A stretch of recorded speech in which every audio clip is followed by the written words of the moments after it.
আজ এই স্কুলের নৃত্য প্রতিযোগিতায় ছেলেমেয়েরা যেভাবে পারফরমেন্স করেছে তাদের জন্য আমি আজ গর্ববতী।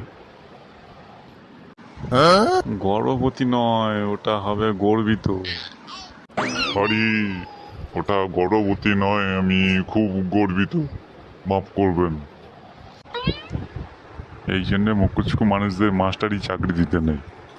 হ্যাঁ, শালা মাতাল, তাকে মাস্টারি চাকরি দিয়েছে, উল্টো পাল্টা ভাষণ দিচ্ছে।